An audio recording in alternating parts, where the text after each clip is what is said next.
If you want the best high-end PC build, this video is going to be for you. I will show you the best $3,000 gaming PC build that will allow you to play any game at 4K ultra settings, even with ray tracing on, and I will show you the level of performance that this PC can achieve. That way, if you are a beginner, you are able to understand me. All the links to these components will be down below in the video description. With that being said, let's start.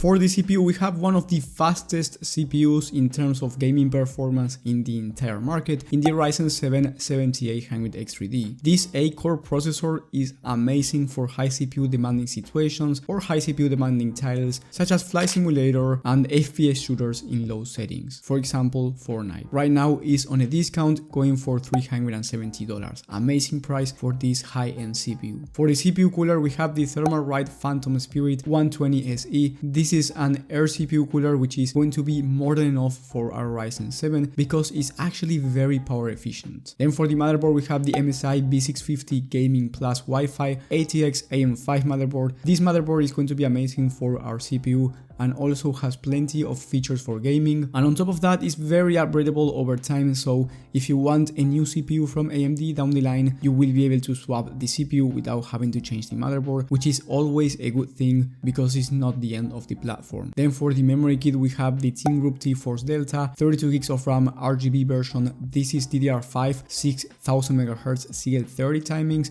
If you are new to PCs, don't worry about this number. It basically means that it's very fast and it's going to be amazing not only for gaming but also for content creation and streaming. Then for the storage, we have the Crucial P3 Plus Gen 4 SSD. This is 2 TB, which is going to be enough for gaming, and if you ever need more, you have more M.2 slots in the MSI motherboard, which means that you can always upgrade down the line pretty easily. For the graphics card, of course, we have the RTX 4090, which is the fastest CPU in the entire market. Right now it's going for $2,000, which is very expensive, but if you're looking for the best of the best and you're looking to spend $3,000 on your entire system, the 4090 is the only right option. In the latest test from TechSpot, at 4K resolution on a 12 frame average on ultra settings, and I'm talking about high demanding titles such as Alan Wake 2, The Last of Us Part 1, Cyberpunk 2077, the RTX 4090 was able to average 112 FPS, which can be even more if you turn on the DLSS, which is the upscaler from Nvidia, or if you lower the graphics settings from ultra to high. But of course, this will depend on the game and the settings, and if you want to play easy to run titles such as Fortnite, Valorant, and these type of games, you can expect 360 plus FPS on average in competitive settings at 4K resolution or any other resolution, 1440p or 1080p. But if you're going to buy this PC, I would only recommend you buying a 4K monitor. Otherwise, you will be wasting your money when buying the RTX 4090. And then with ray tracing on a 10 game average at 1440p with ray tracing enabled, the RTX 4090 was able to average over 110 FPS, which means that if you higher the resolution to 4K and you turn on ray tracing, you can expect 60 plus FPS on average, or even more if you turn on DLSS or frame generation. In that case, you will be getting much higher frame rates. Then for the case, we have the Montech Sky 2 ATX mid tower case. I love this case because it has plenty of airflow and it's only $80 at the moment. It's going to fit the RTX 4090 and it's not going to thermal throttle any component, which is the main point for a case. If you don't like the aesthetics of this one, don't worry, I got you covered. I will talk about a different one in a second, but before doing that, the power supply, and one of the most important components for a gaming PC, we have the Be Quiet Pure Power 12 1000 watt 80 plus gold power supply. This power supply is A tier rated, meaning that it's going to be the best quality out there, which is going to be much needed for a PC with the RTX 4090 and a Ryzen 7 7800X3D. The total price for this system when I'm recording this video is $3,017. Maybe when you are watching this it's more expensive or cheaper. I highly recommend you checking the links in the description for the latest prices. And then if you want a different aesthetic, you are looking to spend around $200 more, and I recommend you getting the NZXT 280 RGB CPU cooler, which is a 280mm all-in-one liquid cooler that is going to look amazing aesthetically, and it's also going to perform very good for our Ryzen 7 7800X3D, even though it's not needed in terms of performance, and this is more for aesthetic reasons. And then for the case, we have the NZXT H6 Flow, our RGB version. This one has 3 pre-installed fans, and I also added one extra fan for the back, and this is the NZXT F120 RGB. I went with the NZXT aesthetic. Of course, you can get cheaper cases that are going to look amazing anyway, and you will have alternatives down below in the description. However, between $3,000 to $3,200 you are going to be getting the best 4K gaming performance that you can get in the entire market, so it will run any game that you want as long as they are well optimized, and you are going to be getting a system that you can show to your friends, and trust me, they will love this system. If you have less money to spend, let's say you have $2,500 or you have even more, let's say you have more than $3,000, then I recommend you watching my video on the best PC builds for every budget and every resolution. I cover more PCs that will be interesting for you if you have a different budget. Let me know in the comment section what do you think about these components, and I will see you